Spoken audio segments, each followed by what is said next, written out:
أهلا بكم مع أخبار النادي الأهلي اليوم.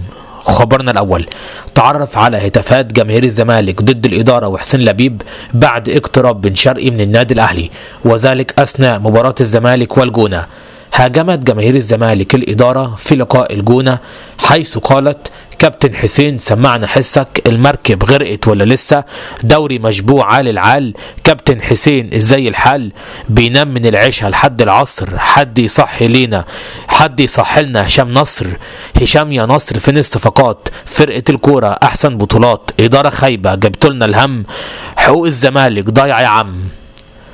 خبرنا الثاني: تعرف على حقيقة سفر محمد رمضان إلى قطر من أجل التعاقد مع أشرف بن شرقي. بصوا يا جماعة، النادي الأهلي بشكل رسمي بينفي سفر محمد رمضان إلى قطر من أجل التعاقد مع أشرف بن شرقي. فاحنا هنا في مودرن كورة متعودين دايما بنمشي ورا رد النادي الأهلي، حتى ولو النادي الأهلي رده ده بينفي كده وإن محمد رمضان ممكن يكون سافر بالفعل علشان يخلص الصفقة، ولكن احنا بنحب دايما نمشي مع الرد الرسمي، والرد الرسمي من الأهلي هو محمد رمضان لم يسافر إلى قطر.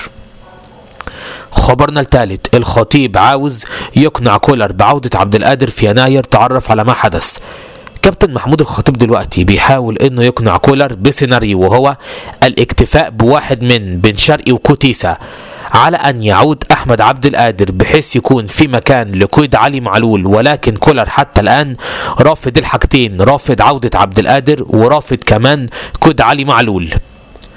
خبرنا الرابع: الإعلامي كريم رمزي يعلنها، بن شرقي يخضع للكشف الطبي في قطر تمهيدا لانتقاله إلى الأهلي. قال كريم رمزي: المعلومة الأكيدة اللي وصلت لي إن الطرفين خلاص اتفقوا على كل حاجة، وبن شرقي يخضع للكشف الطبي في قطر تمهيدا لانتقاله إلى الأهلي خلال ساعات. خبرنا الخامس: مارسيل كولر يخطر محمود الخطيب بأولوية كوتيسا على بن شرقي في يناير. أكد مصدر من داخل النادي الأهلي على أن مارسيل كولر اختار محمود الخطيب بأن هناك أولوية بالنسبة له ما بين كوتيسا وأشرف بن شرقي. كولر حاطط عنده رقم 1 كوتيسا وبعد كده أشرف بن شرقي، مؤكدا للخطيب على أن الأهم بالنسبة له أن يجي كوتيسا قبل بن شرقي في يناير.